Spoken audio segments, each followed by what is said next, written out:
আপনারা জানেন যে পরবর্তী জাতীয় সংসদ নির্বাচনের আগে নির্বাচন কমিশন তাদের আইনি এবং সাংবিধানিক যে বাধ্যবাধকতা ছিল একটা সীমানা পুনর্নির্ধারণ করে গ্যাজেট প্রকাশ করার, সেই গ্যাজেট চূড়ান্ত প্রকাশ করেছে।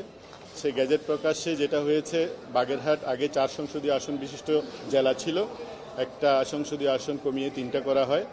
সেক্ষেত্রে যেহেতু সর্বমোট আসনের সংখ্যা 299তে দাঁড়িয়েছে, একটা আসন বাড়াতে হবে সংবিধান অনুযায়ী। গাজীপুরের জনসংখ্যা বিবেচনায় করে একটা আসন গাজীপুরে বাড়ানো হয়েছে। আগে গাজীপুরে সংসদীয় আসন ছিল 5টা, বাড়িয়ে এটা 6টা করা হয়েছিল।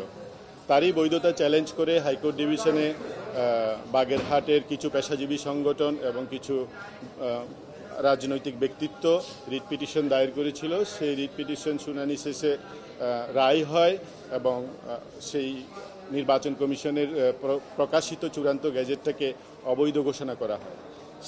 হাইকোর্ট বিভাগের রায় এর সার্টিফাইড কপি পাওয়ার পরে আমরা যথাসময়ে আপিল বিভাগে আপিল করি। আর সেই আপিলে লিভ পিটিশন হিয়ারিংটা গতকালও ছিল, আজকেও হয়েছে। দুই পক্ষকে এক্সটেন্সিভলি শোনার পরে আজকে যেটা আদালত আপিল বিভাগ, যেটা মাননীয় আপিল বিভাগ যে সিদ্ধান্তটা নিয়েছেন যে এই লিভ পিটিশনটা খারিজ হবে। সো আমরা ইলেকশন কমিশনের তরফ থেকে বলেছিলাম যে সীমানা পুনর্নির্ধারণের ব্যাপারে যখন নির্বাচন কমিশন কোনো চূড়ান্ত গ্যাজেট প্রকাশ করে, সেই চূড়ান্ত গ্যাজেটে প্রকাশের ক্ষেত্রে কোনো রকমের আইনি ব্যত্যয় ছিল না এবং হাইকোর্ট আপিল বিভাগের পূর্ববর্তী রায়ের রেফারেন্স দিয়ে আমরা বলেছিলাম এখানে মেলাফাইডি অথবা কোরাম নন জুডিস, যেটাকে উইদাউট জুরিসডিকশন এখতিয়ার বহির্ভূত বলা হয়, সেই বিষয়গুলো ছাড়া, এইসব গ্রাউন্ড ছাড়া ডিলিমিটেশন বা সীমানা পুনর্নির্ধারণে হাত দেওয়ার সুযোগ নেই এবং হাইকোর্ট ডিভিশন এই বিষয়গুলো বিবেচনা না করে রায়টা দিয়েছিল।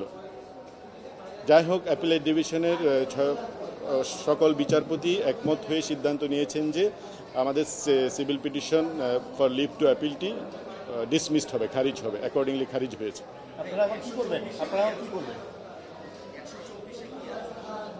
124-এ আছে কোনো অ্যাক্ট অফ পার্লামেন্ট করা যেতে পারে নির্বাচনী সীমানা নির্ধারণের ব্যাপারে।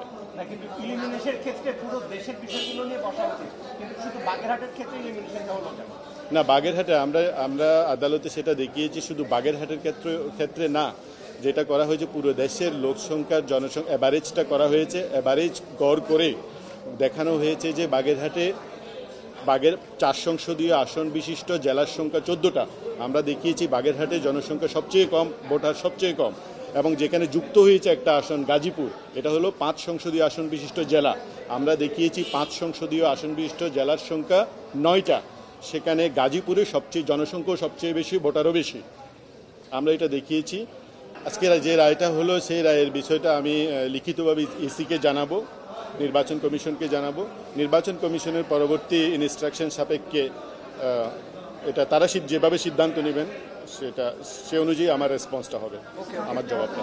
যেহেতু হাইকোর্ট ডিভিশনের রায়টা আপিল বিভাগের আজকের আদেশ দ্বারা বহাল রয়েছে, সেক্ষেত্রে হাইকোর্ট ডিভিশনে যে আদেশ ছিল, একটা নির্দেশনা ছিল 24 ঘন্টার মধ্যে গ্যাজেট প্রকাশ করা। তো এই হাইকোর্ট ডিভিশনের এই আদেশটা যেহেতু বহাল আছে, সেক্ষেত্রে আর কোনো গ্যাজেট প্রকাশ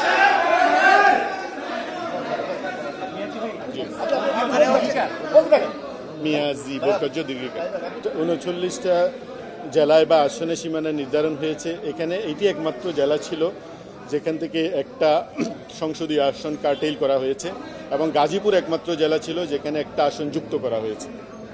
সো অন্যান্য আসনের ক্ষেত্রে সীমানা নির্ধারণটা হয়েছে মূলত একটা ইউনিয়ন বা 2টা ইউনিয়নকে, অন্যান্য আসনের ক্ষেত্রে যেটা হয়েছে একটা ইউনিয়ন বা 2টা ইউনিয়নকে বা উপজেলাকে এক সংসদীয় এলাকা থেকে অপর সংসদীয় এলাকায় প্লেস করা হয়েছে।